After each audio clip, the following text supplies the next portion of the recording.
I'm thankful that you did me wrong, cause now I got it right, I promise you gon' miss me gone. I done seen it all like the first picture phone. They wishing on my downfall with the wishing bone.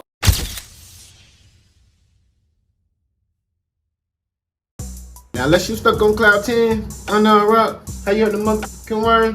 What's good, y'all? It's yours truly. Once again, HeartBreak Ace. If you're familiar with my content or not, hit that like, comment, subscribe so the algorithm get his breaking content every time I upload. Algorithm be mad all the time, and every time he pull up, thinking like he gonna do some shit, bro, you already know I'm gonna knock that nigga ass out, bro. You make sure the people get these videos so they can like and subscribe. I'm gonna just keep grinding, keep going, pause. But first you get that money, then you get that power. Nah, topic of discussion though while we here, man. Shout out to my guy Thug again, man. If you've been watching my previous videos, man, Judge Paige Whitaker, the new judge in this YSL RICO case, is not standing on business. She's stepping on business. Whoever you think is the big stepper, she pulling up and letting you know she the biggest stepper. Now, she's setting the rules and she just doing whatever she want to do. Like, she been chewing the prosecutor's ass, bro. Literally, like, she not playing no games. They ain't even chewing gum. She let them know ain't no chewing, no gum in the classroom. Literally, out her own mouth. And on top of that, man, she put on a manhunt to find YSL Woody. Negative IQ, my fathers. You know that dumb nigga I told y'all about a lot of my channel? She put basically a manhunt and Brian Steele because they feel like they want to re-question him. But before I even keep rambling out my mouth, man, you already know what we do when we sell op on the block. But I gotta remind you, when I'm speaking on Paige Whitaker, the op might not be there because she probably get him first. So we ain't gonna sit there still though. Let's spin the block. It stands for the proposition that proffers are fine unless one party objects, in which case then you need to present evidence. And so if that's the case, we would ask to any circumstance where proffers, we would, if we have to put up evidence, we don't want to be dueling proffers with evidence. If it's evidence, it's evidence. But if the proffers are okay, I'm okay. okay, thank you. All right, how about on the discrete issue of the phone calls, jail calls? Yes, Your Honor. So I went back and reviewed what all we covered. So Okay. Got through the 5 jail calls the state intends to interview Mr. Copeland. And I also confirmed and spoke with Mr. Sharp, Mr. Steele. We were in agreement that we handled those jail calls related to Mr. Copeland on Friday. Okay, I'm sorry. I just thought there were like 2 things outstanding that y'all said, let us huddle and then we'll get back to you. Yes, Your Honor. So I'm incorrect in that recollection? In relation to the Jail calls. Jail calls, yes, Your Honor. Okay. So, okay.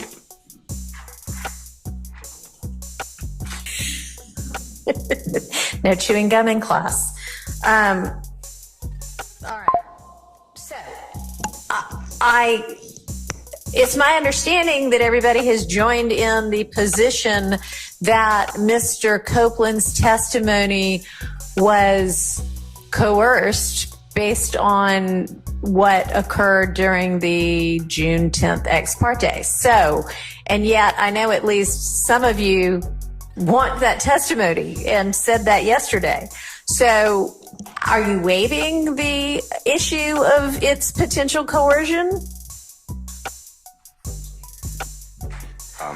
Good morning again, Your Honor. I am not waiving that All right, issue. so then how do we handle that? I thought it's 2 stated. I was answering your question. If Mr. Copeland resumes testimony, then my understanding of the rule is, or the law, is the way that the court announced, and I think all parties understand it, that once that motion by the Honorable Douglas Weinstein was filed on the 12th, everything thereafter is excluded and we redo it. And that's what we, Mr. Atkins sent an email last night. That's what 3 of us responded to. I don't want to waive, though, the issue. I thought we should have a hearing with Mr. Copeland to determine did that in camera, if it's in camera, ex parte rather, June 10th meeting, did you feel intimidated, coerced under the Archer case, which from Maryland. I know it's from Maryland. Right. That we discussed. And if yes, we were going to ask you then, if a witness was intimidated, that he should not have to testify. You know, he could choose what he wants to do, and then we would strike everything. Okay, well then let's go ahead and find that out. I mean, can you get him here so that we can explore that issue? Because here's the thing is that, yeah, if you know, everything after June 10th, whether the recusal motion was filed or not, that's kind of a separate issue from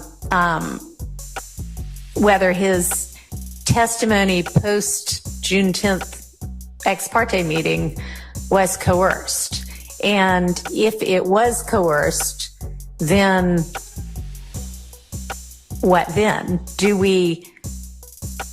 Then how do we still say, oh yeah, but I want, you know, some of that testimony? That's still good. I thought you, and listen, I have so many, you know, going on. It's just the reality of our case. Yeah. But I thought you said that either yesterday or last week, that we will find out whether Mr. Copeland actually wants to testify, continue testifying, and then if he doesn't continue testifying, my understanding of the law is then he would never have been given an opportunity to be cross-examined. Right. And therefore you strike all of his testimony. Then you give the command to the jury that wipe out everything that you heard, saw. There were writings introduced, all exhibits are struck, give me your notes. Right. That's what I thought. Now, okay, I just didn't understand because, you know, and I thank you for clarifying, because what I was trying to sort out is, are y'all kind of taking the position it was coerced, you know, we have to redo all of it based on the coercion, but then also, yeah, we want to keep parts of it anyway. So if it's a yes, if it was coerced, then we need to redo all of it. Or, you know, find out, does he at this point kind of redo are you intending to take a stand and testify, or are you going to be held in contempt? All right. I mean, yeah, if we can find him, and even, I mean, I don't care if he shows up by Zoom for me to ask those questions, you know? I mean, that's fine with me. All right, y'all, we back. Just like a quick little 5-minute swerve, man. Wasn't too long, man, so y'all still with me. Now, let's call Miss Judge Paige Whitaker, a.k.a. Miss The Biggest Stepper. She ain't playing with none of them niggas. And I remind y'all, she's an old friend or best friend with Brian Steele. Brian Steele is, of course, Young Thug's lawyer. Now, I'm not saying she's going to be biased in the situation, but she's going to play fair game, as you can see. And she calling shots. She playing the rewind button. She missed the Sandman because she wanted time. Go get that nigga Woody. Basically what she trying to say. Go get Woody. -50. La South. I don't think Colin. She said go get that nigga. We ain't about to sit here and let him slide. You know he out here on the high 80s and shit. Like he got these 20v1s, stacks of money. He on a radio show promoting songs that's 7 days a week. Like, he doing a whole lot of celebrating while Young Thug is caught like this every time you see him.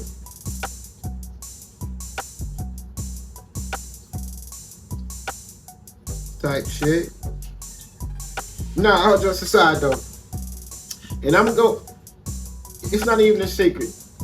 Like, if you had a guess when she said go find this nigga, Woody, did she find him? Like I said, when I up on the block, it's safe to say it probably ain't gonna be there when we spin the block, cause she probably already got him. So you already know what we doing, cause the op was still there though when I was looking. So we ain't just gonna sit there. Let's spin the block again. Morning, Mr. Copeland. I'm Judge Whitaker. I think you've been before me before in unrelated matters. Huh? I'm the judge taking over this case now. So go ahead and have a seat.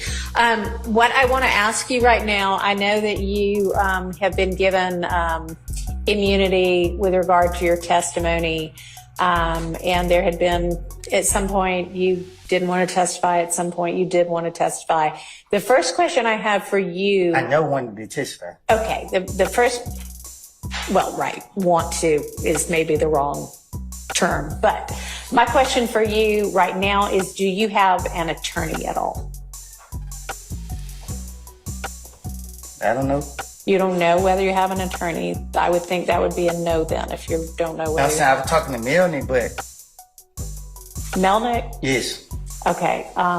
Didn't he ask to be relieved as your attorney, and did you sign something saying that's okay, you can get out of this? I don't. You don't remember? Okay. Does anybody know whether that actually occurred?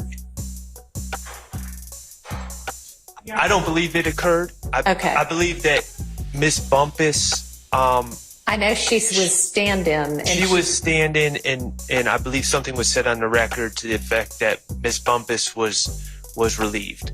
But yeah, I know she was. There was nothing about Mr. Melnick to my knowledge. Okay, maybe There was. Miss Bumpus actually said yesterday, I believe, during her testimony, that Mr. Melnick had directed her to tell Mr. Copeland that he could either exercise his, choose not to testify. Right. Or if he chose to testify, according to Miss Bumpus. Yeah, I remember she said, there's this paper I'm supposed to get him to sign. I'm trying to figure out whether it got signed. So I never got Mr. Melnick off my case. Okay, so he's still your attorney then? I guess. Okay, all right. Well, then that's the answer we've got for that. All right, so I'm going to try to get a hold of Mr. Melnick and see if he can be here with us this afternoon, because some of what I suspect you recall when you were brought into Judge Glanville's chambers with Ms. Bumpus and a couple of the people from the state. And there was a discussion that Ms. Bumpus and Ms. Hilton and Judge Glanville had with you. You asked some questions. They gave you some information. Some of that information was not actually factually correct. And I want to make sure that you have the opportunity understanding what it is that the immunity order means, understanding what the potential consequences are if you do testify or if you don't. We're basically going to kind of start over and so do that over. So if I don't testify, how long you going to hold me in jail? So, I mean, that's still an issue that you can be held in jail through the end of this trial. But I'd rather have Mr. Melnick here to advise you about the potential drawbacks and benefits of what, if there are any, this of any of right your. To the end of this trial? Yes. Not the other people. Not as far as I believe, but the state, what, did you want to do some further research on that? Yes, just to advise the court of. Okay, so I just wanted to know, first off, do you have an attorney? Because if you do have an attorney, then your attorney may have some information, advice, and research for me about that. So I want to make sure that I tell you the correct thing about that, okay? So we're going to take a lunch break in a little while, and why don't we plan to have you back here on standby at least. I don't know who was in communication, but we need to reach out to Mr. Melnick to see what his availability is. So just be on standby in case I need you here like at 2 or 3 this afternoon. 2 or 3? Yeah, because we're about to take a lunch break before too much longer. So you're okay to leave for the next couple of hours, but stay where whomever reached out from the state can reach you to let you know whether you need to be back here this afternoon or potentially tomorrow instead, okay? All right. All right, thank you.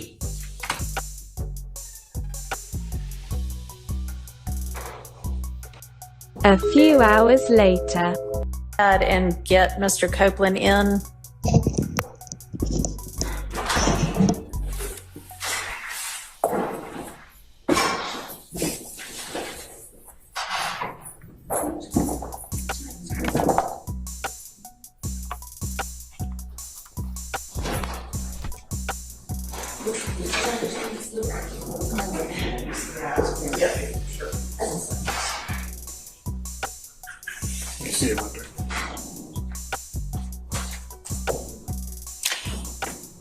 All right. Hello again, Mr. Copeland. Your attorney, Mr. Melnick, is with us by Zoom right now. You can see him on the video screen and he can see you. If there's any time you want to talk to him privately, let me know that.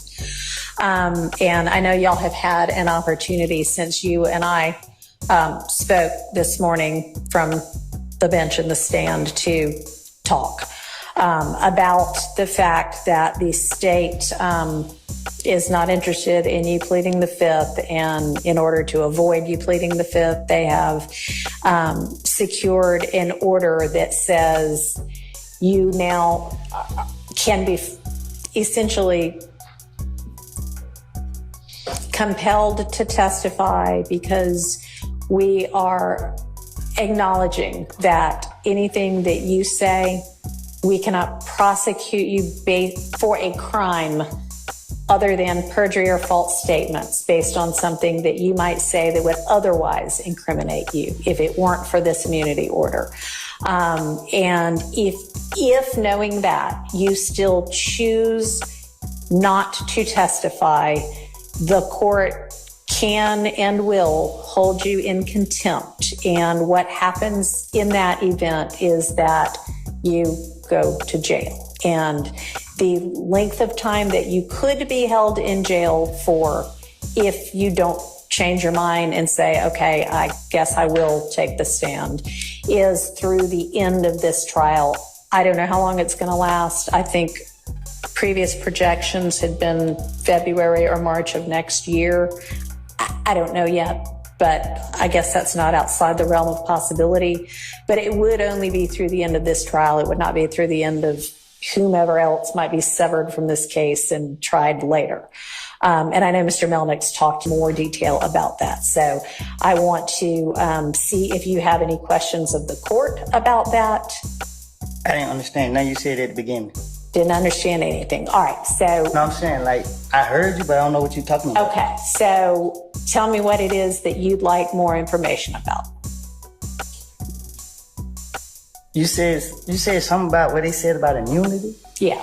What you mean? Okay. Does anybody... I think I've got the order. Mr. Melnick, have you reviewed the immunity order with him? Oh, you're saying it's the same from last time? Hang on a second. Yeah, the same one as last time. Yeah. This one. So that's the one I'm talking about. And that is still in effect. So you're saying that changed? It has not changed. All right. So what has changed is, it's my opinion that I cannot hold you in jail if you refuse to testify beyond the end of this trial. I think you had maybe been told something different earlier. And I don't think that is So I ain't got to wait accurate. till every defendant that's not here. Correct. But you would, if you choose not to testify despite this order, you would potentially be held in jail through the end of this trial, which might be February of next year, might be March of next year. I really don't know. It ends when it ends. And the state has 100 more witnesses, and I don't know, any defendant might also have witnesses. So it could take a while. But that would be the end of it, would be the end of this trial. Okay? So do you have any other questions? Okay. And do you want to talk to Mr. Melnick any more about this particular issue? No. All right. So I'm going to ask you right now, because I'm planning to have the jury back on Monday. And I am going to tell them we would essentially start over, because I want you to have a voluntary, to an extent, choice and knowing choice whether to take the stand and be questioned and cross-examined or not, knowing that if you do, other than if you lie, as Mr. Melnick's discussed with you, and it's something the state knows and can prove, they could charge you with perjury or false statements, but they can't, if you incriminate yourself about another kind of crime, they cannot use that to charge you with a crime. And they can't say, Well, can I speak? You can, yeah, if you have a state. Huh? I have told the state I have lied and lied and lied and lied. I know. And so how are they going to be able to question me? I mean, that'll be their problem. That's their case to make or not make. I mean, that's not for you or me to worry about. So They said they're gonna be able to charge me if I lie. Like when it's up to them to choose when I'm not prior. You've said you've lied and lied and lied in every. I don't know what you've said, but let's even say you've said you lied in every statement you ever gave to the police. If you get on the stand and say that again, or if you say, all right, this one was the truth, that one they cannot charge you with perjury for, because those are things in the past. What they might be able to charge you with is, I don't know, I mean, give me an example of something that you know he didn't do, and well, maybe not, never mind, don't do that. Can I give you an example for what they told me? Yeah, yes, and then I'll see whether that's what I think or not. Yes. So she said that the only reason she won't lock me up, I just want to know if it still applies. Okay. She said if I do two things, if I plead the fifth and I say that I killed Donovan Thomas. Okay. She said if I don't say them two, she will not lock me up. All right, what was the first one? Pleading the fifth. Say it again. Taking the fifth, Judge. Taking the fifth, okay, right. And you can no longer, so taking the fifth means I might say something that gets me in criminal trouble. I might give you evidence against me that you could then use against me. That's what it means to take the fifth, is say, I am not going to give you evidence to use against me to charge me. When they give you that immunity order, immune just basically means we can't do this anymore. It's like if you get an immunization, oh, I'm not going to get the measles now, right? Because I'm immune from it. Because it's like getting you a shot that says, I can admit to a crime on the stand, they can't charge me with it. They have said you no longer have a privilege against self-incrimination because we have committed to not being able to prosecute you, not being able to bring criminal charges against you because of what you say. We cannot take that evidence and use it against you. We can't take that evidence. If you say, well, I committed some crime. Here's what I committed it with. I buried it in the yard. They can't go dig it up in the yard and then say, well, we've got this. They can't use any of that. So that's why taking the fifth at this point would get you in trouble. Being held in contempt is what we... Like a damn snitch. Oh, man, that's cold. Look like you about ready to go tell on somebody right damn now. All right, y'all, we back. We spent the block a few times. We ain't gonna spin it no more. We saw the op on the block and we got him. But I'm gonna say this here.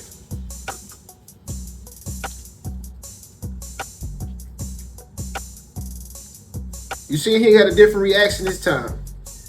You know how to talk now, right? Woody, he ain't my soldier. I am a cow. He can't play those shenanigans no more. He ain't had a guy to help him no more. And you saw how Paige Whitaker did it. At first, the video was showing that he couldn't find him. He ain't had this nigga didn't even know he had an attorney, first of all. You didn't even know you had an attorney, bro. You in a case like this, why you playing with your life like that?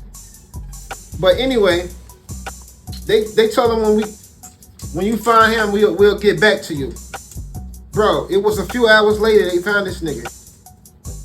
And then she told him, you can't just play the fifth, because you're going to be locked up until then. But for now, you free to go. Yo, ain't none of that going down. So he had all that fun and all that shit, celebrating, doing this thing, getting money. It's about to come crashing down. And you can kind of read the nigga body language. He don't really want to tell on Thug, bro, but he put himself in a mess. And he definitely, like I've been screaming every video I ever made about this situation, he is the main core evidence, core witness in he did core this whole case. Whatever he do, it's gonna determine whether Thug get locked up for the murder of young nut or not. I'm sorry. We gonna see. Cause it's gonna get real ugly. It's gonna get real ugly, bro. If you plead the fifth because you don't want to tell on Thug, you're gonna have to sit in that motherfucker. But the case might not even be that long. It's just the tactics that's the game that they love to play all the time, bro.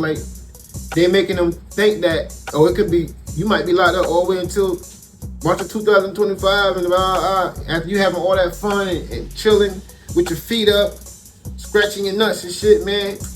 Living with 20v1s, picking women, dashing and dashing them. You don't want to be in jail with a bunch of niggas that's always with their damn stinking ass feet, farting all in the cell. Cause they can't start eating the motherfucking steak cakes and shit. Nah, you don't want that. Sitting next to a nigga when he gotta take a shit. And he farting all up in that motherfucker, man. Trust me, I've been there, bro. It ain't nothing nice. Nothing nice. Don't let none of this YouTube shit that they show you thinking that's fun. Shout out to Kashanat. I ain't trying to do, but when he did that, it's totally nothing like that, okay? That stream was for entertainment. That's it. Cause it ain't nothing like that in real jail, man. But he's stuck now. He don't want to tell on Thug. But he still got the same leverage that he had with Granville. He still have immunity. So if you're gonna rock for Thug, you put y'all in this predicament. If you got immunity, you can say that you killed Nut, so Thug can come home. Like, especially if you know Thug ain't really killed this nigga. Cause I believe you only did this shit because you didn't want to do the time for it, cause that was the rest of your life at a young age.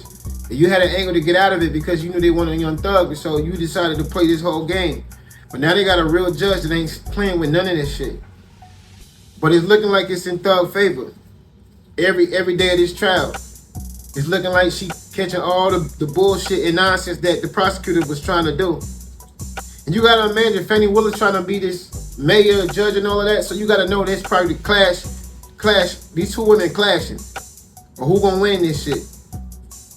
And they going against each other. But Fannie going against Thug. So Paige probably make this shit fair game. Thug gonna do a little bit of time, like I probably suggest what happened. A couple years, no more than 5 at the max, and he gonna come home time served or on probation, some type of shit like that. It's what I think was gonna happen. Or they might throw this out entirely where he just get the time that he on probation, he go home in 2 years. I don't think he gonna like actually lose his case, and I could be wrong, so don't quote me on that.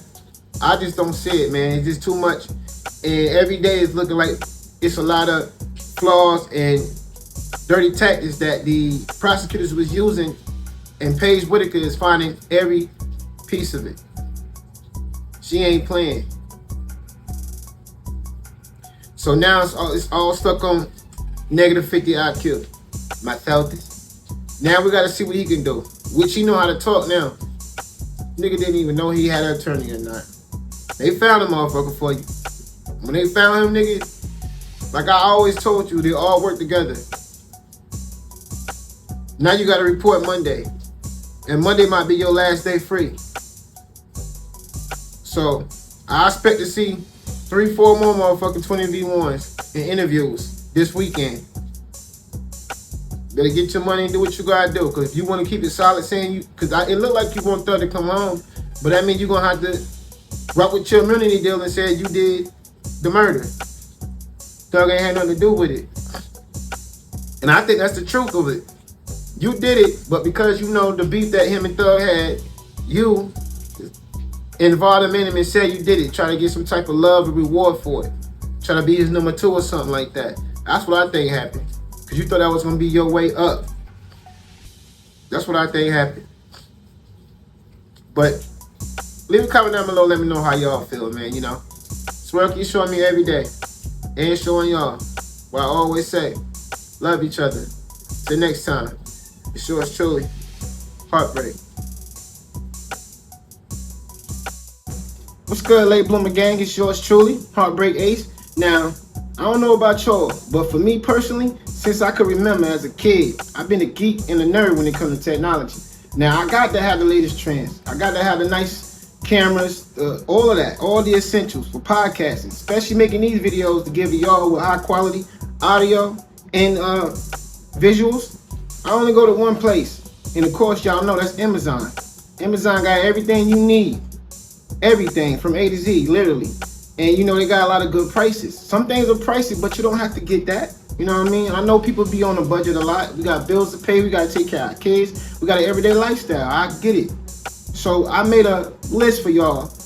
Must have for content creators, for beginners or pros. Just simply go on my channel, hit the link like I'm showing you in this video, and see if it's something that you might like. I'm pretty sure you will. Especially if you want to look good like I do on these videos. Nah, I'm just joking with y'all, man. But you know, man, as always, show love. Show love to each other. It's yours truly. Till next time, it's HeartBreak.